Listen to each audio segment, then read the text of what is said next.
Hi, everybody. Welcome to the CharIN Tuesday event with a focus on V2G and ISO 15118. At present, we're all facing the COVID-19 pandemic, so I still need to bring it up. It brings a lot of anxieties, uncertainties, and dilemmas. So I do hope everybody's fine at your side. If there is one silver lining to this pandemic, to this challenge, is that cities suddenly got cleaner air and there were plenty of CO2 reductions. So we get a little bit of an insight of what EV and e-mobility can bring us down the road. So we thought it would be a good idea to talk about the incredible potential of V2G, because as the number of EVs will increase over time, one can expect that it will bring pressure to utilities. So in a sense, V2G could be really the holy grail that connects e-mobility, smart grid, and renewables, and ultimately will have massive CO2 reductions. When we think about a car, it drives you from A to B, but an EV could do so much more, and there is a potential of V2G. It can turn into a power bank to store clean energy. It can be a small power plant to power your home. It can also be a tool for the grid operators to stabilize the net. So we want to really talk about CCS and ISO 15118 and what can it really bring as practical solutions for the V2G application. So we have plenty of specialists, speakers who will really talk about practical experiences with V2G. So maybe Ariane, if you can go to the next slide with the speakers. We will have, technical instructions. You will be able to have some places where you can send, you have a window where you can send any questions that you're having. And at the end, we will collect all these questions, and where possible, we will bring them to the speakers. Also, after each speaker's presentation, there will be a poll with a question that can be answered with a yes, a no, or a what maybe, or something like that. And then we can interact with the speaker and get an idea of seeing his insights of what is the feedback of this poll. So we're having Rolf Bienert. He's a technical director of OpenADR, and he will talk purely about grid communication, which is a very important part in the equation. Then we will have Dr. Kijun Park. Dr. Kijun Park will talk about V1G and V2G applications that have been developed by KEPCO, the largest grid operator in Korea. Then we'll go to Mr. Kim of Renault Samsung and talk about the latest V2G developments in his company. From there, we'll go to Marcus Fendt. Marcus from Mobility House will talk about the success stories they're having with stationary batteries and the usage of EV. Then Nicola Yo from Rectifier Technologies, he'll introduce a small DC charger that can be used at home for V2G charging, and also is plug and charge enabled. And then finally, we will have Vincent Schachter of ENL-X. He's a focus group speaker for the grid integration, and will give us an update of what is the present status of V2G communication protocol. And now I'll give the floor to Klaas Bracklow, who is the chairman of the CharIN Association.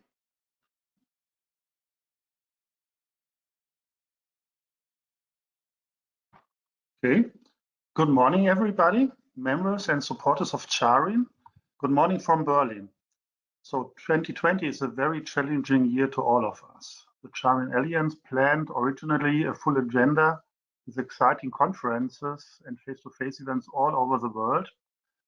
But we had to radically change our agenda And thanks to all of those creative minds within our community and the strong will to continue to have that format of conferences still being alive.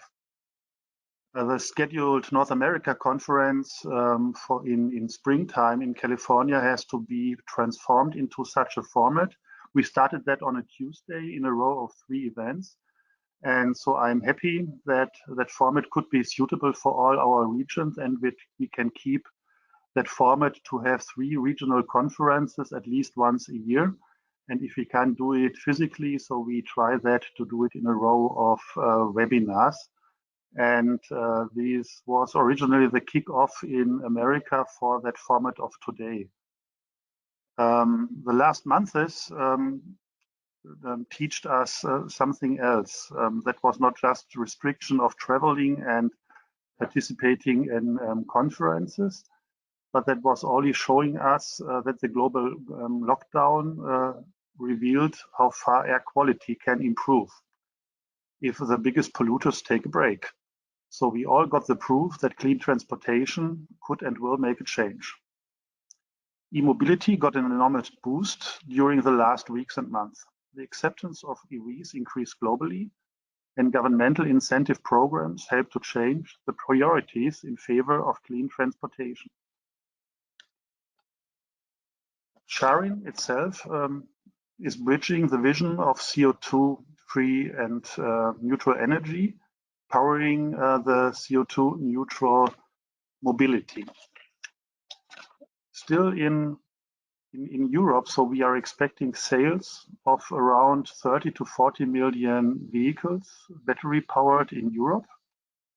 And that is all going on a single charging standard, and that is CCS. And in Europe, even Tesla and Nissan, as you may be heard and aware of, are transferred to CCS, so that we are in Europe very, very happy to have a single standard.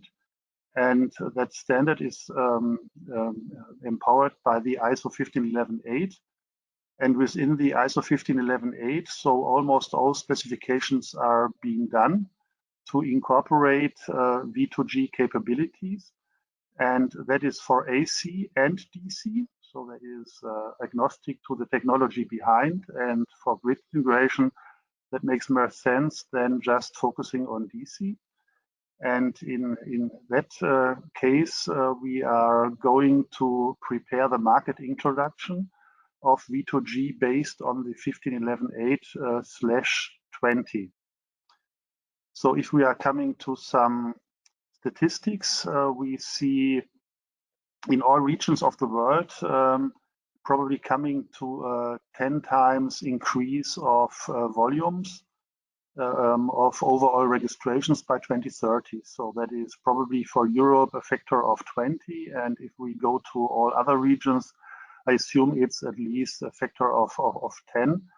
And so that is showing us the big advantage or the big opportunities of making use of that energy. So if we are coming to the next slide, so we put some facts and figures together, if we have that. And just happy to have more than 200 members within CharIN, and that is, from my perspective, very well distributed over the complete value chain. And what we see is the growing interests of members from the energy industry. When we started 5 years ago, so we have been concentrating on connector issues and safeties and interop. And now we are coming to that point of exploitation of the technology and to make a closer integration. And so to make integration of the car smart, that is our target. And so we need to bring smart grid integration to the ecosystem around e-mobility. And that is the topic of today. So we're speaking about energy, grid, connection between electric vehicles, and that is the end V2G. I'm looking forward to sharing deep insights on how our members and friends in Asia especially, so we still keep the regional aspect of our CharIN Tuesdays, how they deal with the challenges, and to hear about approaches to start smart future by now. From my perspective, CharIN and CCS is on a good way. I'm confident that we will find smart solutions to our challenges by joining forces, as we always did in our organization from the early beginning. I thank you very much for dialing in, and I wish us an informative CharIN Asia Tuesday the 1st. So I hand over back to Jack. Thank you very much, Klaas. So we'll now have our first speaker, Rolf Bienert from OpenADR. Rolf, are you ready? I am, thank you. All right. Oh, good to see you. Hey, good to see you. Thank you very much for the introduction. If you go to the next slide.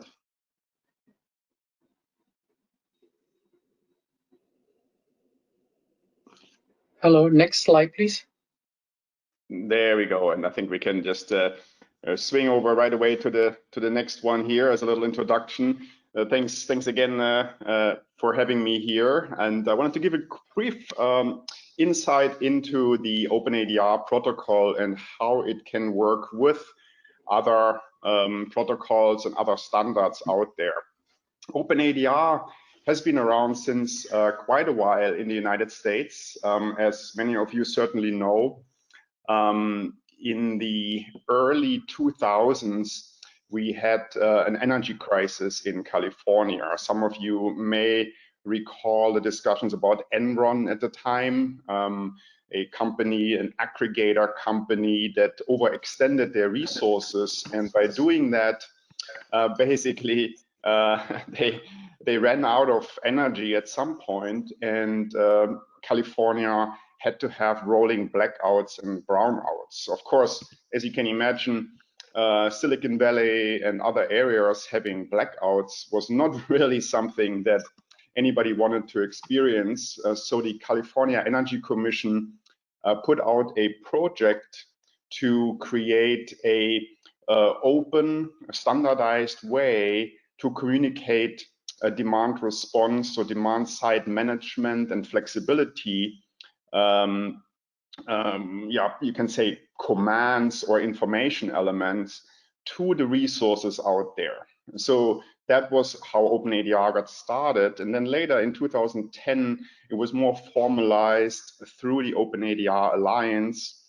And we came now to the OpenADR 2.0 series of specifications and also the certification and testing program. So what it really does is it communicates between a demand response service provider, as I like to call them. And this could be a utility or an aggregator or anybody really that is in the business of managing demand side resources.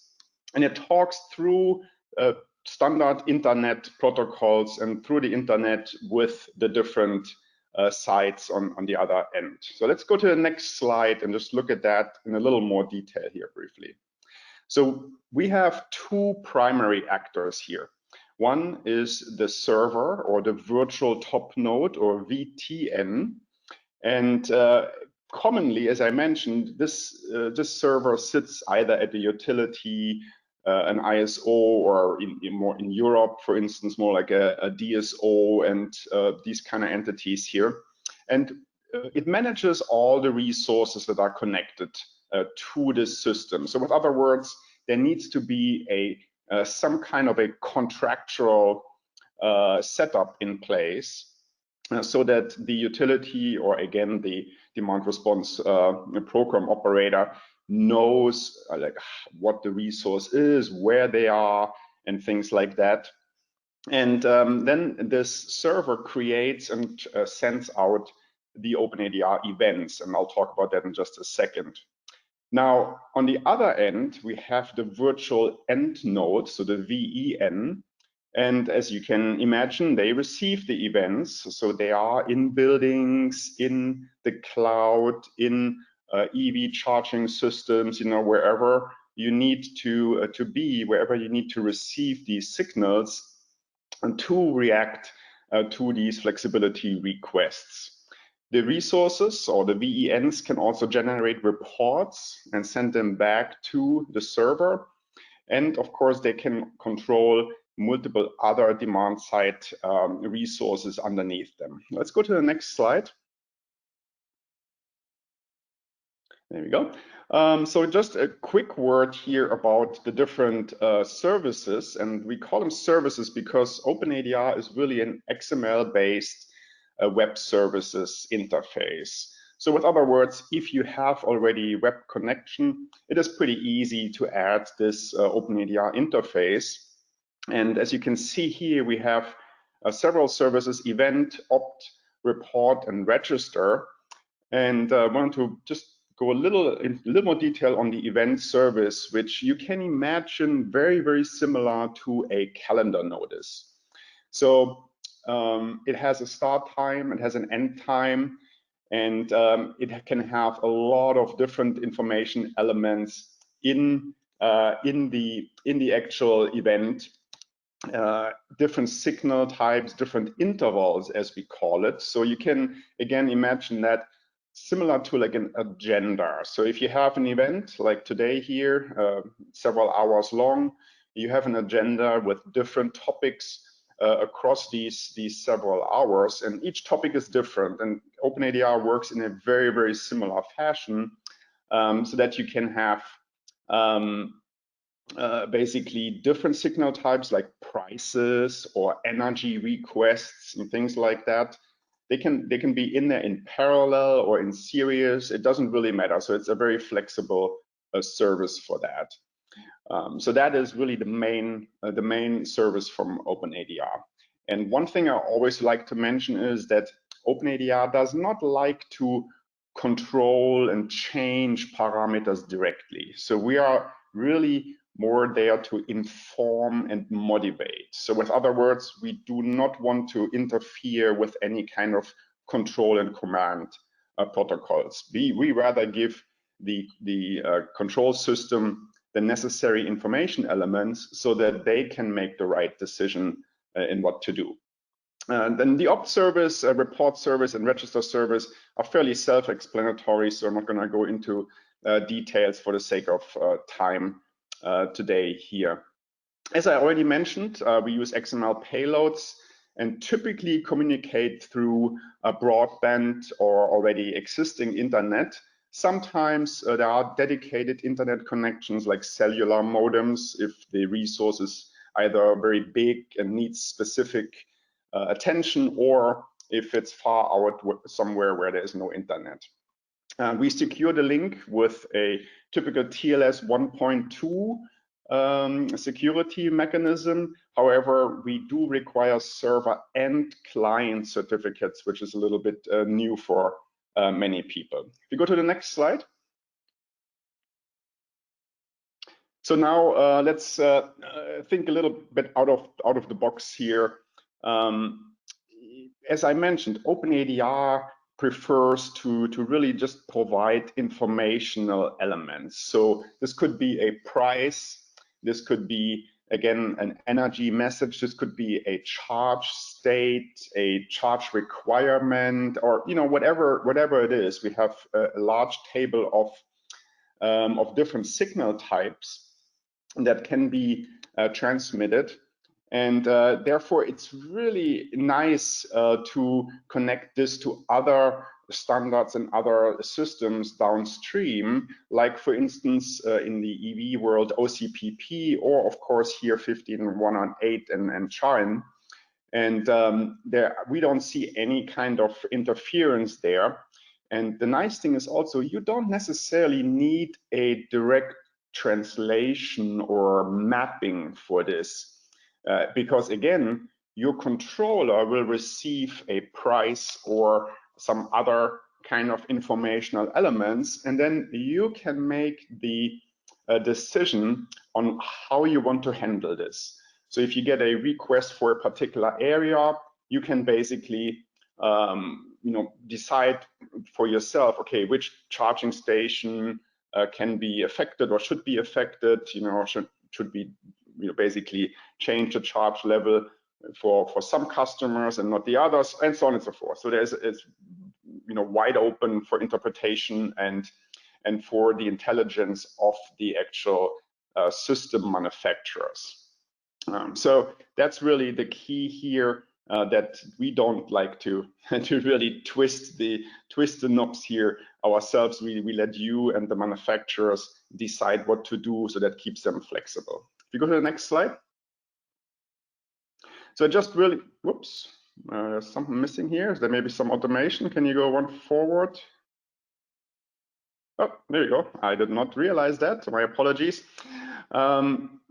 So I just tried to sketch this like super easy here. So again, we have the utility or some other operator that runs this program, and you have some sort of a distributed energy resources management system, or as we call it in the US, DERMS, DERMS, which acts as the OpenADR server, and you can send a whole host of signals, as I already mentioned a few times, to the charging infrastructure controller, however you want to call that. And from there, what we have seen so far in the US is typically OCPP or some proprietary protocols. Of course, in Germany, there were some tests also with EE-bus and other standards that could come from the control system to the battery charger or batteries in general. And then, of course, is where we see 15118 and CharIN also play a significant role in that connection here. So I tried to make this as simple as possible here. And I'm sure there's more nuances to this and different use cases will pop up over time. So that being said, I just want to briefly conclude here with a few programs that are already in place. If you go to the next slide, please. So next slide, please. Yeah, there we go. This is just one example of a program that is already up and running in California. In fact, this was only the initial trial. It is now in deployment, where Southern California Edison has equipped all of their facilities with EVSE systems. And in the initial setup, we had just prices that were communicated, so the customer would know what to pay as soon as they plug in. But then later, they also started sending certain curtailment messages, so energy-related up and down regulation messages. So this has already been in place since a while, and it's now also rolled out in all kinds of other EV charging programs in their territory.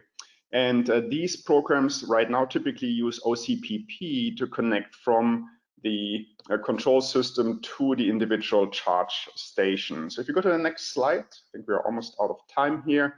Just an example where in Europe, in Slovenia and Germany, there was a big research project. For those of you that really want to see all the math and all the calculations behind it, you can go to that link. The slides, I'm sure, will be provided. And it's a very scientific paper, really interesting to see how they put all of this together as a virtual power plant with an electric vehicle fleet, batteries, and solar and other systems. And then last but not least, if you want to go to the next slide, this was a project that has been on and off. I think they are looking at continuing this effort where they tried the OpenADR link to the controller and then EE-bus to the charge stations. This was driven by several of the car makers, and last November, basically just a few months before Corona sort of slowed some things down, they had a test event in the Netherlands where they tested this out very successfully. So we're waiting for the next phase of this program here. So lots of things happening. Again, thank you very much for having me here. I think that should be my last slide. Yep, very good. So I give it back to Jacques. Thank you. Thank you very much, Rolf. So now you will be seeing a quick poll where you can choose between yes, no, or not sure on the question. If everybody could vote on this, that would be helpful, so that we can then quickly discuss this with our speaker. Ariane, 15 seconds.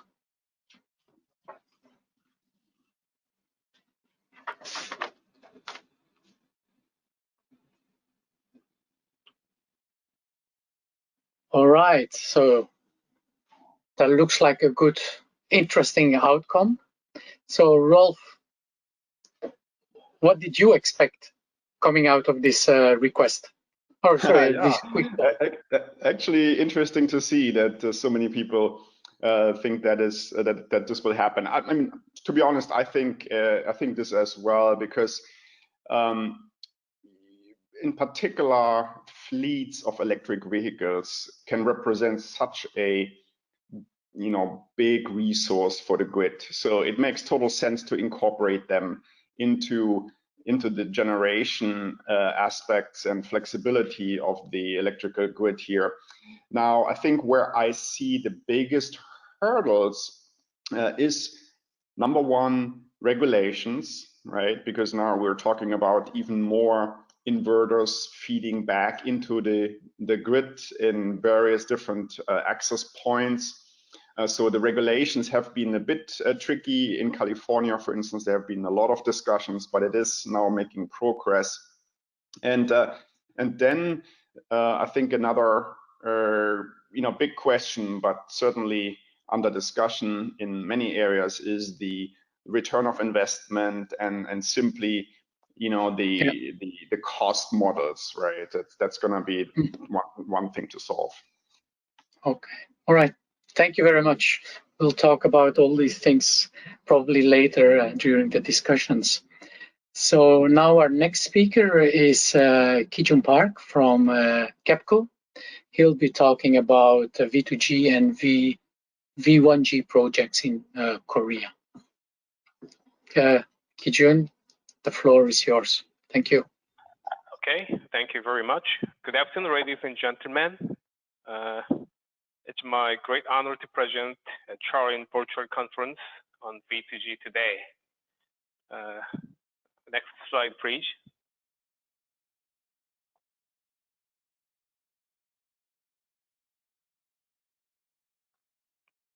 Okay, this is title page, and next, please. Okay, this is content of my talk today. Next, please.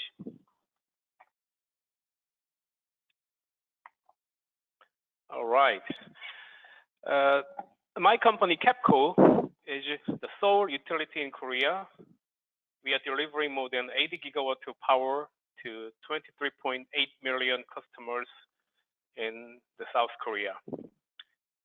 The T&D loss is about 3.6%, and the revenue was about $52 billion USD in 2018. Next page. So then, Ki-Jun, maybe for 2-3 minutes, we can maybe just talk about what you are developing. I can see from my side the slides that you wanted to put up, and I think in Korea the growth of electric cars is going very fast. Correct? Yep, correct. I think I will say what I want to discuss today. Then, well, as of May this year, there are about 100,000 EVs deployed in Korea, and we have about 25,000 public chargers installed. Yeah, and when you're talking about May. Public chargers, when you're talking DC chargers, right? Oh, that includes about 8,000 of DC chargers and about 20,000 of AC chargers for public use. Among them, the KEPCO has about 33% share of the public EV chargers, which is about 8,600 chargers. Yeah. At the end of last year. And what I understand from Korea is that in buildings, apartment buildings, people don't have their own dedicated car park. So it means they cannot install their dedicated charger. So how would you? Yeah. So how do you see? Yeah. So how do you see V2G then evolve over time if there is no dedicated charger for a specific end user? Does that complicate V2G or? Yeah, I would say in this way. Yeah, it will be difficult to implement V2G in Korea because of that. Many people cannot afford dedicated chargers and dedicated parking spots. Mm-hmm. Therefore, we expect that the EV fleet of public institutions and their business users may be the first place for the V2G application because they are relatively easy to accommodate dedicated chargers and the parking space. And also, all those individuals with the dedicated EVSE will be another class of early adopters for the V2G technology. Right. And when we are talking about all these public chargers, do you think that over time it will be more AC chargers that will provide V2G services or also DC chargers? In my opinion, I think all those fast chargers will not be used for V2G application because people want to fill their EV up as soon as possible. Therefore, the AC is the main application of V2G technology, and also in the point of view, and in the side of electric vehicle, they really no cost increase when they added the bidirectional functionality to their vehicles because they only add just a little bit of a component to their already existing onboard charger. So the total cost of investment is much lower for that AC V2G technology. Therefore, we are developing bidirectional onboard charger for the electric vehicle that will be available sometime in 2022 as a commercial electric vehicle in Korea, I hope. And also we are developing the IEC-IS 15118 compatible V2G charger for that application. So we expect to use the AC technology for the first at the beginning. Okay. I just want to go quickly back to Ariane or to Jasmine. Is it possible to go to the next slide? Or do we still have a technical problem?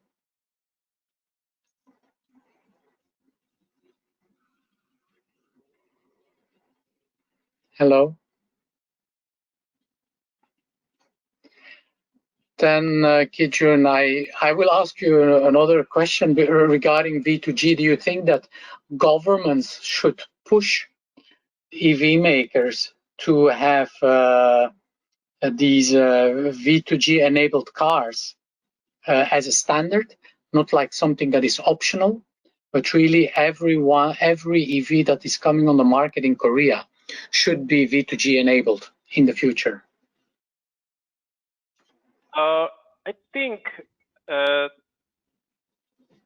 all the electric vehicles in the future will have some sort of functionality of bidirectional chargers because the cost increase of this bidirectional functionality of the OBC is so small. So, and that's one region. And in the point of view of the government, my government wants to encourage the renewable penetration in the future, Mm-hmm. we set a goal of like a 30-20, which is 20% of electricity from the renewable in 2030. That means we have to put like more than 50 gigawatts of renewable generators, like wind turbines and photovoltaics, everywhere. That means we need a sort of effective technology to balance or smooth out the fluctuating renewable energy. Mm-hmm. To do that, we have to have like a pumped hydro power plant or some sort of battery energy storage devices. But if we use the electric vehicles, that will be deployed like millions of electric vehicles in everywhere in 5 to 10 years. If we using that batteries of EV, then we can increase the renewable penetration easily, and that really benefit the power system operator. The government will want to put the functionality anyway. Let's just continue on what we were discussing. When you were talking about going for more renewables, I suppose in Korea that will be wind power, or will that also be solar power? And which type of energy will be reduced over time? Will that be the coal or the nuclear?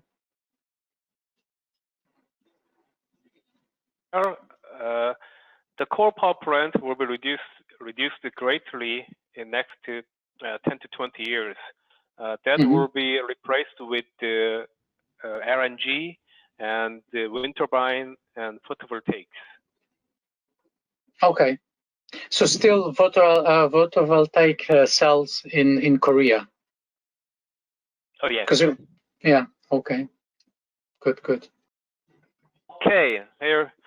Now we're on schedule. Okay, as this slide shows, we have about 100,000 EVs, which is available last May of this year, and 25,000 public EV chargers deployed in May this year. Among them, the KEPCO share is about 33%, or about 8,600 units. Next slide, please. Okay, good. The Korean government set a deployment goal of 3 million EVs for year 2030. For the short term, we set 430,000 EVs and 10,000 DC fast chargers for year 2022. The KEPCO will support the plan by installing about 7,500 DC fast chargers by 2030. Next slide, please. As we discussed, we set a plan to deploy more renewables in the near future. The government set the Energy Master Plan last year to expand more renewables.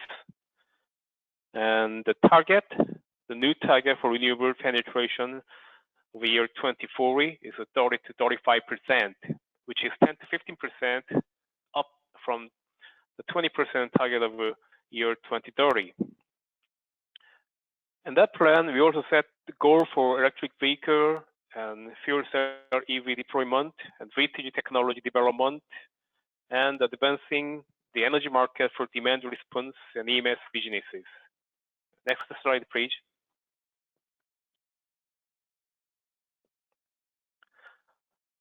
So if we put like 20 or 30% from renewables, the share of a power generator is about 40%. In other words, that's about 78 gigawatts.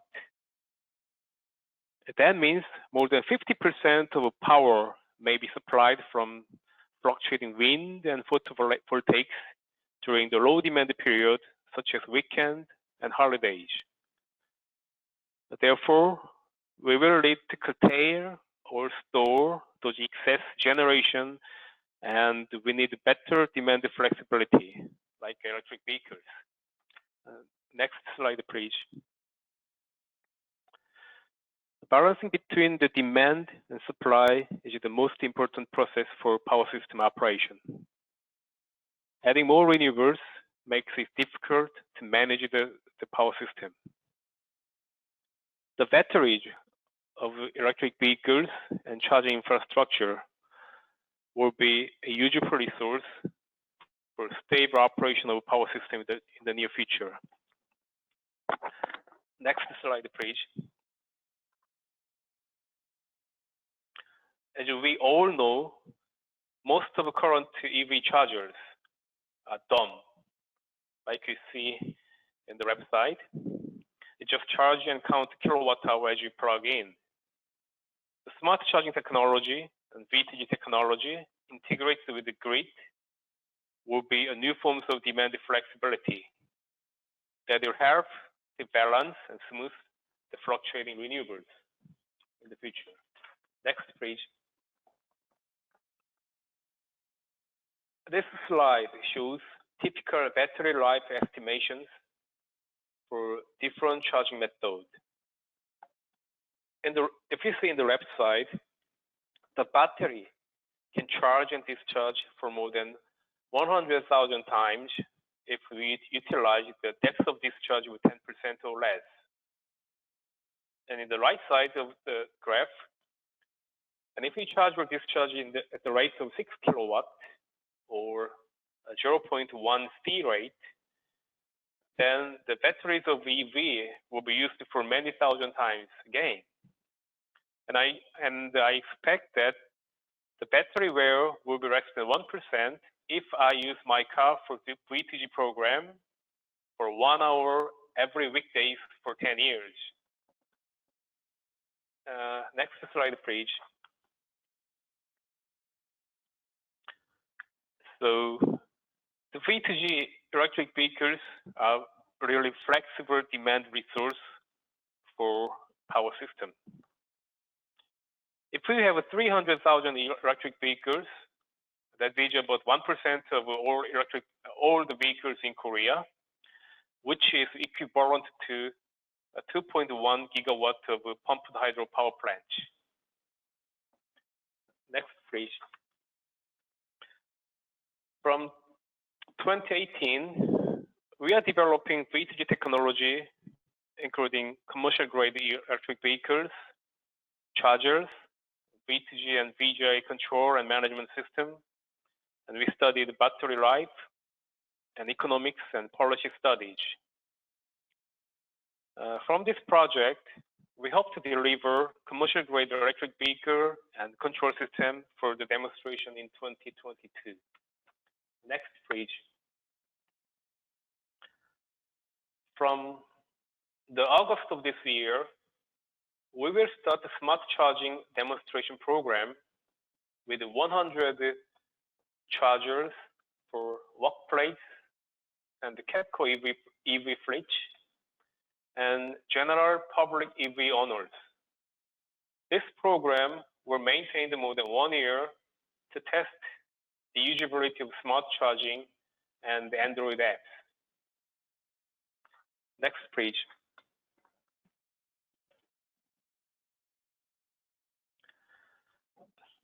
We made some progresses in the development of a bidirectional onboard chargers and bidirectional DC chargers. A VTG and vehicle grid integration management system using CAPCO 3.0 protocol that will be used for a smart charging demonstration program. And the ISO and IEC 15118 draft protocol has been used to develop and test the VTG communication between the EV and EVSEs. Next, please.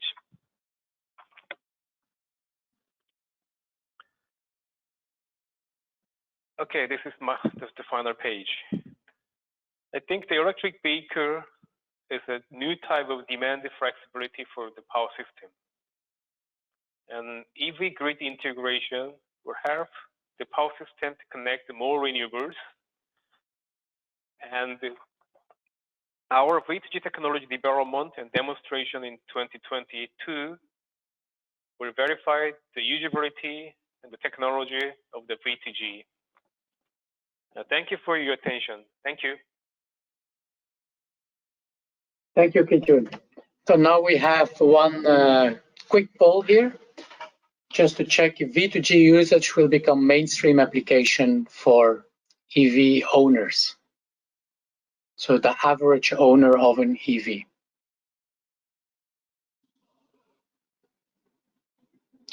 And then we'll have we hope to have Ki-jun give some input on the result.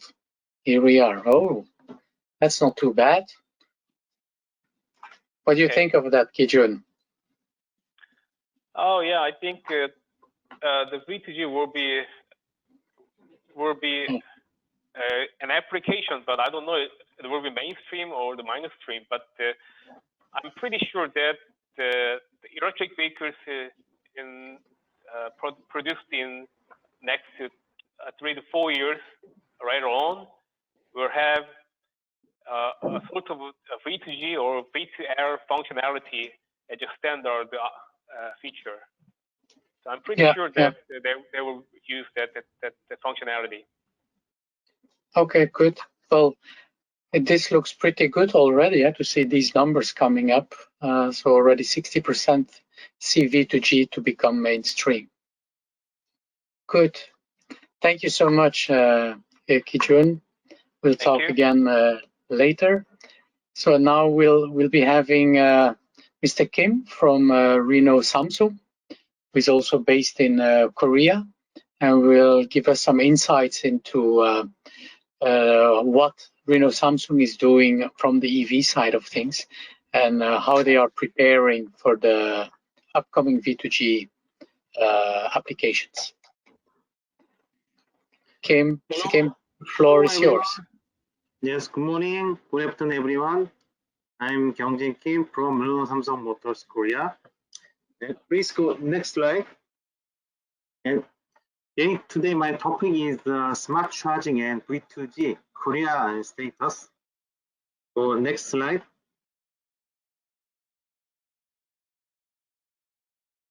This slide shows Korea EV charging infrastructure. You know, in Korea is not big country. Oh, before slide. Oh, previous one. Hello, go previous slide. Okay. Yes, until the last month in Korea sold over 100,000 EV sold until now, and the charger is installed, and quick charger is over 60,000 and normal charger is the AC. Monophase charger is installed 16,000 units. And as you see, this graph is in Korea is dramatically increasing EV sales and charging infrastructure and expanding.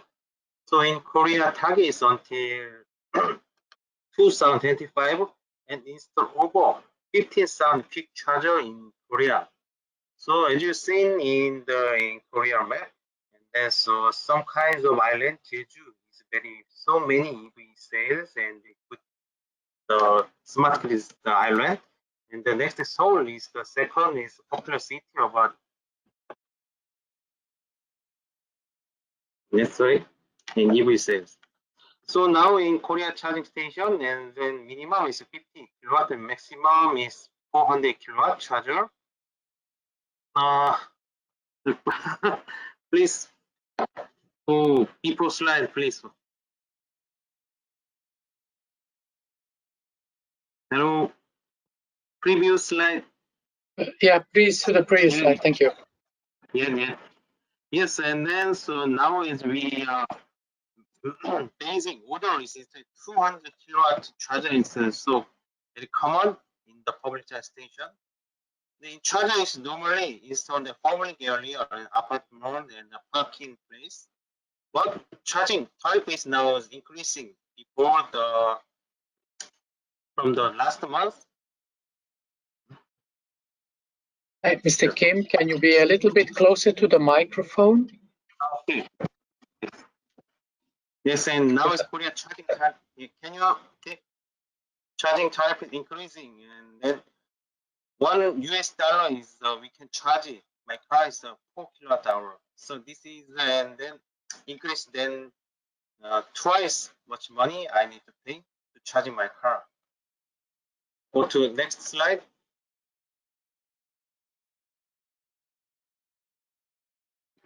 Next slide, please.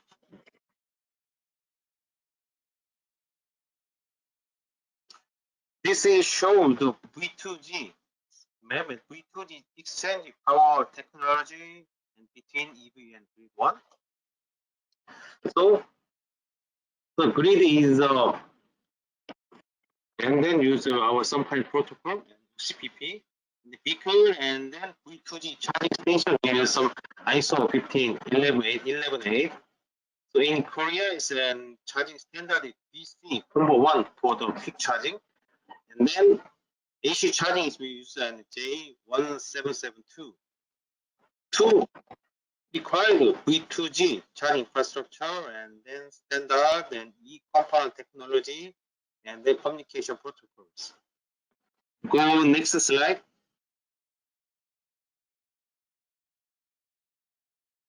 Next slide, please.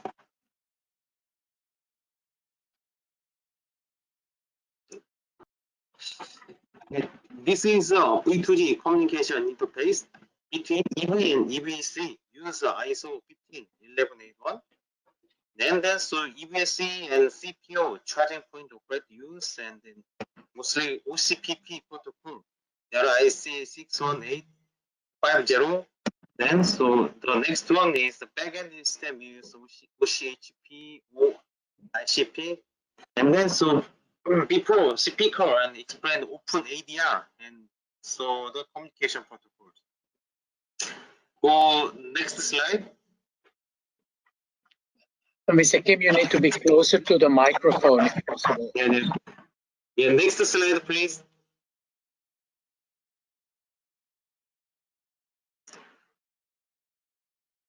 This shows a communication interface.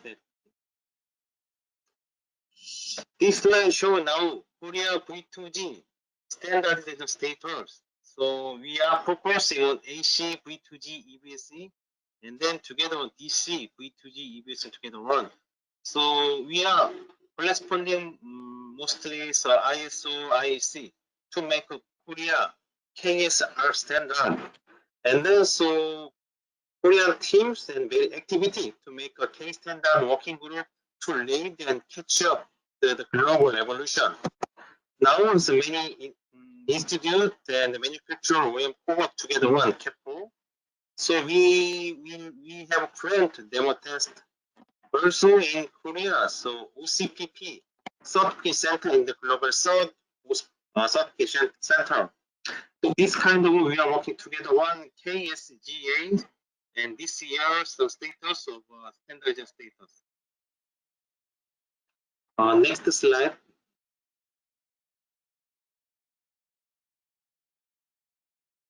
Next slide, please. In this page, and then I will show Luno status. And the Luno have 10 years of EV experience in the favor electric mobility for the all. We have all kinds of technical excellence for the completed vehicle and the e-powertrain and the vehicle and then battery packs. So our group have many people trained this and then EV sales and EV after sales. So as you know, now we are the EV sales leader in Europe. Yes, and number one. But the second, Tesla is a very close to catch up for us. And then we are doing complete ecosystem And then we recently started so charging infrastructure and the consulting company.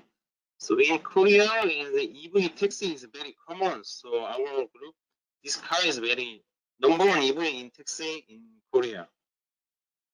Go next slide. Next slide, please.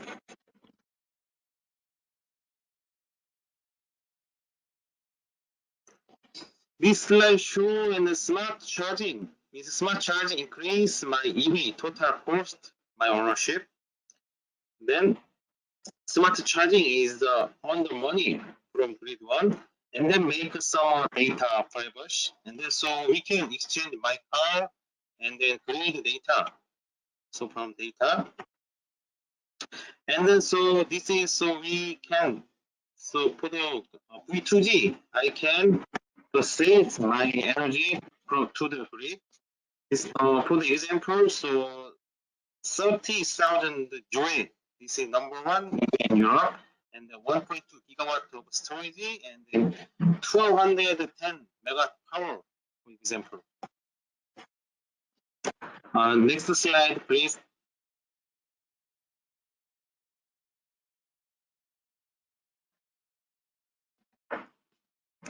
This slide is comparing so V2G and use case AC and DC infrastructure. For the DC charging station, and we can see in the most public charging station, it means and then so charging duration is parking duration. So for the DC charging is I need to pay high cost. Also is a DC charging station, DC infrastructure required big, and then so much money is required for installation. So AC charging stations, we can see most common solution for home. Also, this is the parking duration is the longer than charging duration. But it is very flexibility for energy service. And also, I can charging with the cheapest cost to charge my car.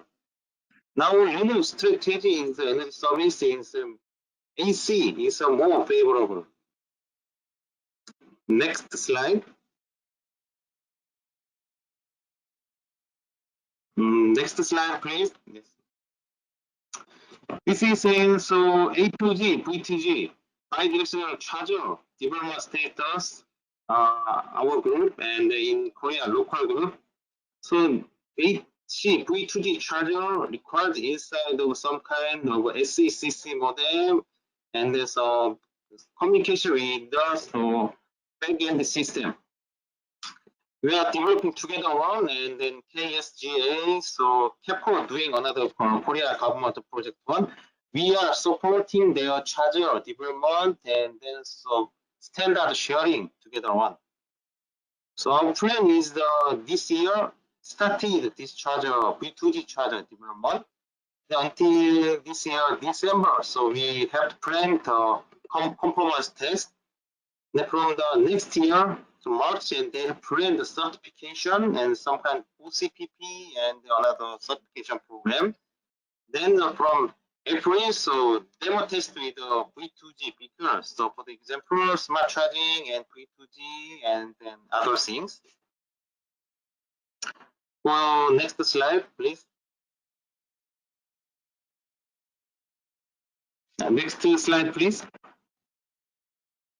This slide shows the Luno V2G, some kind of video. Yeah, you can see this kind of video.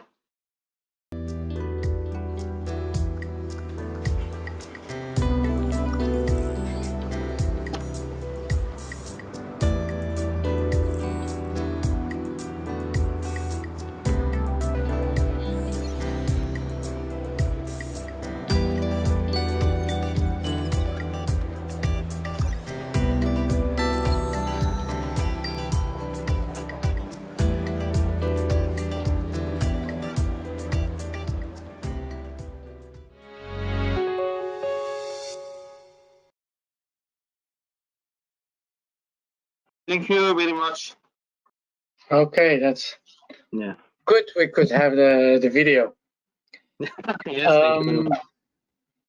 So now there is a polling question coming in for the audience. As an existing or future EV owner, would you expect your vehicle to be V2G ready? Or do you prefer it to be optional?